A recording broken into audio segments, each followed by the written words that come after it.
Good evening everyone, कैसे हो आप सब लोग? आई होप कि मजे में रहेंगे। बहुत सारे लोगों का क्वेश्चन था, क्या madam income tax return file करना मैंडेटरी है? अगर है तो हमें कितना टैक्स पे करना है? क्रिप्टो का कैसे रिपोर्टिंग करना है? पोर्टल पे कैसे रिपोर्ट करते हैं? क्या लॉस में भी रिटर्न फाइल करना है?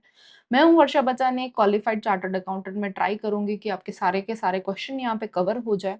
अगर उसके बाद भी अगर आपको कोई डाउट रहता है तो आप कमेंट सेक्शन में पूछ सकते हैं। चलिए स्टार्ट करते हैं कि इनकम टैक्स रिटर्न फाइल करना मैंडेटरी है। अगर आपकी पूरे साल की इनकम 2.5 लाख से ऊपर है, कितनी? 2.5 लाख से ऊपर है तो आपको इनकम टैक्स रिटर्न फाइल करना मैंडेटरी है। पूरे साल का मतलब यहाँ पे फाइनेंशियल ईयर होता है जो स्टार्ट होता है 1 अप्रैल 2024 से लेकर 31 मार्च 2025, जिसकी ड्यू डेट है 15 सितंबर। आज है 4 सितंबर। सो मैं ट्राई करूंगी कि आपको अच्छे से गाइडेंस मिले और आप अच्छे से अपना इनकम टैक्स रिटर्न फाइल कर पाए। तो क्या मेरी इनकम अगर 2.5 लाख से ऊपर है तो क्या उसके ऊपर टैक्स पे करना पड़ेगा? नहीं। अगर आपकी इनकम 7 लाख से नीचे है तो आपको कोई भी टैक्स नहीं पे करना है। मैडम 12 लाख वाला क्राइटेरिया जो आपने बताया था चीख चीख के, वो क्या था? वो है अपना नेक्स्ट ईयर के लिए 2025-26 के लिए। अगर नेक्स्ट ईयर में आपकी इनकम 12 लाख तक है तो आपको कोई भी टैक्स नहीं पे करना है। तो क्या लॉस में भी हमें रिटर्न फाइल करना चाहिए? एक बहुत ही बड़ा बेनिफिट है लॉस में रिटर्न फाइल करने का, वो ये है कि अगर आपका कोई भी एफएनओ में लॉस हुआ है तो आप उसको 8 साल तक कैरी फॉरवर्ड कर सकते हो। जिसका मतलब ये होता है कि अगले 8 साल तक आपको जितना भी प्रॉफिट होगा उसमें से पहले 8 साल का कंबाइंड लॉस डिडक्ट होगा, उसके बाद आपका जो भी प्रॉफिट है उसके ऊपर ही आपको टैक्स पे करना पड़ेगा। रिटर्न फाइल करने का और भी बेनिफिट है, लोन वगैरह मिलेगी, इसकी बात मैं यहाँ पे नहीं करूंगी। बट ये है अपना एक कैरी फॉरवर्ड लॉस का जो बेनिफिट है 8 साल तक, वो आपको लेना चाहिए। करना क्या है, आपको ड्यू डेट से पहले सिर्फ और सिर्फ रिटर्न फाइल करना है, उसके अलावा कुछ भी नहीं करना है। ग्रेट, आई होप कि आपको समझ में आ गया होगा। हम लोग आगे बढ़ते हैं कि इंडियन मार्केट के लिए दूसरे भी बहुत सारे टैक्सेस होते हैं, जैसे कि short term capital loan gain हो गया, लॉन्ग टर्म कैपिटल गेन हो गया। तो उसके लिए आपको क्या करना है? फॉर एग्जाम्पल आपने कोई आईपीओ अप्लाई किया, उसमें आपको गेन हुआ, आपने लिस्टिंग होते ही बेच दिया, वो आपका शॉर्ट टर्म कैपिटल गेन में आएगा। क्योंकि जो भी शेयर आप 12 महीने से कम टाइम के लिए होल्ड करते हो वो शॉर्ट टर्म के लिए जाता है, जिसके ऊपर आपको 15% का टैक्स पे करना है। ठीक है, जिसके ऊपर आपको 15% का टैक्स पे करना है। तो लॉन्ग टर्म कैपिटल गेन क्या होता है? जो भी शेयर आप 12 महीने से ज्यादा होल्ड करते हो उसको लॉन्ग टर्म कैपिटल गेन बोला जाता है, सिंपल भाषा में। उसमें आपको अगर पूरे साल में 1 लाख से ऊपर का गेन है तो ही आपको 10% का टैक्स पे करना है, अदरवाइज कोई भी टैक्स नहीं पे करना है। दूसरी इंपॉर्टेंट चीज, इसमें आपका जो भी कैपिटल गेन होगा वो आप क्रिप्टो के गेन के साथ नहीं सेट ऑफ कर पाओगे, वो हम लोग डिटेल में आगे देखने वाले हैं। अब आपको बड़ा क्वेश्चन आएगा कि मैडम हम लोग एफएनओ में कैसे रिपोर्ट करें? एफएनओ में एक इम्पोर्टेंट है कि टर्नओवर की कैलकुलेशन आपको करनी है। एकदम सिंपल लैंग्वेज में आपको समझा रही हूँ, समझ लीजिएगा। फॉर एग्जाम्पल आपका पूरे साल का प्रॉफिट है 1 लाख रुपए और लॉस है 50,000 रुपए। जितने भी आपके प्रॉफिट वाले ट्रेड थे उसका आपको टोटल करना है, जितने भी लॉस वाले ट्रेड थे उसका आपको टोटल करना है। 1 लाख का प्रॉफिट है, 50,000 रुपए का लॉस है। 50,000 के लॉस में नेगेटिव की साइन भूल जाइए। प्रॉफिट जो आपका 1 लाख है उसमें आपको लॉस ऐड करना है प्लस 50,000, यानी कि आपका पूरे साल का टर्नओवर हो जाता है 1,50,000 रुपीज। इसको बोला जाता है टर्नओवर। मैडम इसका यूज केस बताइए, क्योंकि कोई मतलब नहीं बन रहा है टर्नओवर कैलकुलेट करके, राइट? इसका यूज केस है आपका ऑडिट डिटरमाइन करने में। अगर आपका 10 करोड़ से ज्यादा का टर्नओवर हो जाता है एफएनओ में तो आपको ऑडिट करवाना मैंडेटरी है। बहुत ही कम लोगों को ये चीज पता है, बहुत ही कम लोग आपको ये गाइड करेंगे, इवन कुछ लोग टर्नओवर देखते भी नहीं है, बट इट इज इम्पोर्टेंट। अगर आपको और कोई भी बिजनेस है तो उसको अभी साइड में रखिएगा, राइट? उसको हम लोग यहाँ पे नहीं कवर कर रहे हैं। अगर आप 44AD जो बिजनेस करते हैं उनको ये समझ में आ जाएगा। अगर आपका बिजनेस कर रहे हो और 3 करोड़ से कम का आपका टर्नओवर है, जिसमें आप अराउंड 8% प्रॉफिट दिखा दे रहे हो, मिनिमम 8%, तो फिर आपको ऑडिट रिक्वायर्ड नहीं है। अगर आप 8% से कम में जा रहे हो तो आपको ऑडिट रिक्वायर्ड है। बहुत ही सिंपल लैंग्वेज में मैंने आपको समझाया हुआ है। अगर आप बिजनेस नहीं करते हो तो इसको आप टोटली इग्नोर कर दीजिए।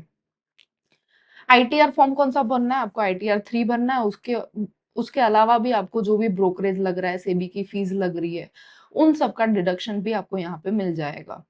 और जैसे कि मैंने आपको बताया कि आपके जो भी लॉसेस है उसको आप 8 साल तक कैरी फॉरवर्ड कर सकते हो इजीली। ग्रेट। चलो ये तो समझ में आ गया। बड़ा डाउट ये होता है कि क्रिप्टो में हम लोग क्या करें। क्रिप्टो में दो सेक्शन है, एक है आपके स्पॉट के ट्रांजेक्शन और एक है आपके एफएनओ के ट्रांजेक्शन। स्पॉट में गवर्नमेंट ने बहुत ही क्लियरली बताया हुआ है under section 115 B B H कि उसको माना जाएगा वर्चुअल डिजिटल एसेट नंबर 1, जिसकी वजह से आपको कोई भी गेन होता है उसके ऊपर आपको 30% का टैक्स पे करना है। यस, आपको 30% का टैक्स पे करना है। बट बहुत ही बड़ी चीज जो आपको यहाँ पे ध्यान में रखनी है वो ये है कि आप उसका लॉस सेट ऑफ नहीं कर सकते हो। एग्जाम्पल के साथ समझते हैं, अगर आपने बिटकॉइन में 5 लाख रुपए का प्रॉफिट किया हुआ है और आपने इथीरियम में 3 लाख रुपए का लॉस किया हुआ है, तो आप वो दोनों असेट के profit and loss set of नहीं कर सकते हो। आपको जो 5 लाख का आपने प्रॉफिट किया हुआ है उसके ऊपर 30% टैक्स गवर्नमेंट को पे कर देना है। ब्रोकरेज का डिडक्शन भी यहाँ पे नहीं मिलेगा, भूल जाइए। बहुत ही स्ट्रिक्ट रेगुलेशन है, यस, बट यही सच्चाई है। आपको ये ट्रांजेक्शन वाइज सब में रिपोर्ट करना पड़ेगा। कॉइन डीसीएक्स, जब भी आप एसआईपी कर रहे हो, राइट, एसआईपी आप 1 महीने के लिए होल्ड कर रही है या फिर 15 साल के लिए होल्ड करिए, अभी के लिए प्रोविजन ये बोलता है कि उसके ऊपर 30% का टैक्स लगेगा। उसके ऊपर long term short term capital gain जैसा कोई भी क्राइटेरिया नहीं है। वो एक्सचेंज जो भी आपको रेमिटेंस दे रहे हैं उसके ऊपर आपका 1% का टीडीएस डिडक्ट होगा, जो आपको अपने 26 एएस में दिख जाएगा और जिसका रिपोर्टिंग आपको वीडीए शेड्यूल में करना है। टेक्निकल लग रहा हो तो हम लोग फॉर्म भी कवर करेंगे, थोड़ा सा आप वेट कर लीजिए, ठीक है। इन शॉर्ट, जब भी आपको कोई इनकम मिल रही है, अगर वो इनकम में से 1% टीडीएस डिडक्ट होके आपको मिल रही है तो उसके ऊपर आपको 30% का टैक्स पे कर देना है। सिंपल। यस। अब आपको क्वेश्चन आएगा कि हम लोग तो crypto, Ethereum, future and option में ट्रेड कर रहे हैं तो उसके लिए कैसे रिपोर्ट करें। आपको पता है कि डेल्टा एक्सचेंज इंडिया ने क्लियरली मेंशन किया हुआ है कि आपको कोई भी टीडीएस नहीं डिडक्ट होगा, ना ही आपको 30% का टैक्स पे करना है। ओके, ये डेल्टा एक्सचेंज ने अपनी वेबसाइट पे दिया हुआ, आपको चाहिए तो मैं यहाँ पे स्क्रीनशॉट भी अटैच कर दूंगी। उसके अलावा आपको ये क्वेश्चन आता है तो फिर हमें एफएनओ कैसे रिपोर्ट करना है। जस्ट अ सेकंड, रिकॉर्डिंग में कोई इशू लग रहा है, जस्ट अ सेकंड। ये वाली स्लाइड नहीं दिख रही होगी, रिकॉर्डिंग में इशू था, आप इसका स्क्रीनशॉट ले सकते हो। हम थे एफएनओ की ट्रेडिंग पे। एफएनओ की ट्रेडिंग पे आपको कैसे टैक्स पे करना है उस पे इंडियन गवर्नमेंट बहुत ही अनक्लियर है, क्योंकि उन्होंने ये तो बता दिया कि वीडीए पे कितना टैक्स लगेगा, बट उसके एफएनओ पे कितना टैक्स लगेगा वो उन्होंने नहीं बताया हुआ है। यस, यही ग्रे एरिया है, बट इसमें दो वे है रिपोर्टिंग के लिए। नंबर 1 ये है कि आप यहाँ पे जो भी इनकम हो रही है उसको स्पेकुलेटिव बिजनेस इनकम में बताइए। थोड़ा टेक्निकल जा रही हूँ ताकि आप जब भी आईटीआर फॉर्म देखिए आपको क्लियरली पता चले कि हाँ आपको कैसे इसको रिपोर्ट करना है। जो भी आपका इंडियन मार्केट में एफएनओ से गेन होता है उसको हम लोग नॉन स्पेकुलेटिव बिजनेस इनकम मानते हैं, जिसका बेनिफिट ये है कि अगर आपका और कोई भी बिजनेस है उसमें अगर आपका प्रॉफिट है तो उसके प्रॉफिट को और इसके लॉस को आप सेट ऑफ कर सकते हो। पर स्पेकुलेटिव बिजनेस के इनकम और नॉन स्पेकुलेटिव बिजनेस के इनकम, इन दोनों को आप सेट ऑफ नहीं कर सकते हो। मैडम बहुत ज्यादा टेक्निकल हो गया, सिंपल भाषा में समझाइए। अगर आपका इंडियन एफएनओ मार्केट में प्रॉफिट है उसको आप क्रिप्टो के एफएनओ से नहीं सेट ऑफ कर सकते हो।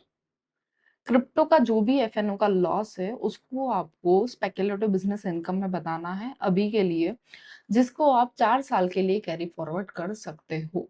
और जब भी आपको फ्यूचर में क्रिप्टो में से प्रॉफिट एंड लॉस होगा उसके अगेंस्ट में आप उसको सेट ऑफ कर पाओगे। ये है आपका एक ऑप्शन। दूसरा ऑप्शन ये है कि उसको आप वीडीए की तरह ही रिपोर्ट करिए और उसके ऊपर आप 30% टैक्स पे कर दीजिए और लॉस का कैरी फॉरवर्ड आपको नहीं मिलेगा। बट पॉपुलर ओपिनियन है वो आपका ओपिनियन 1 चल रहा है, जिसके ऊपर आप क्या कर सकते हो कि आप बिजनेस इनकम बता के उसको कैरी फॉरवर्ड करिए। अगर क्लैरिटी आ जाती है तो उसको वो लॉस को यूज करिए, अदरवाइज वहां पे अक्यूमुलेट करने दीजिए। इसका बेनिफिट ये है कि आप पास्ट में जाके रिटर्न को नहीं चेंज कर सकते हो लॉस को क्लेम करने के लिए, क्योंकि आप लॉस तभी क्लेम कर पाओगे जब आपने ड्यू डेट के पहले रिटर्न फाइल करा होगा। आई नो कि इंडियन गवर्नमेंट का कोई भी क्लैरिटी नहीं है, बट ये एक वे है कि लॉसेस को आप कैरी फॉरवर्ड करते जाइए। अगर बेनिफिट मिला तो आप उसको यूज़ कर पाएँगे, अदरवाइज़ उसके बाद आपको 30% का टैक्स पे करना पड़ेगा। बहुत ही क्लियरली बता रही हूँ, बहुत लोगों ने बहुत घुमा-घुमा के इसको समझाया हुआ है, मैं बहुत ही क्लियर रखना चाहती हूँ आपके लिए। Okay, so thank you so much everyone. इसको रिपोर्टिंग कैसे करना है वो हम लोग नेक्स्ट वीडियो में कवर कर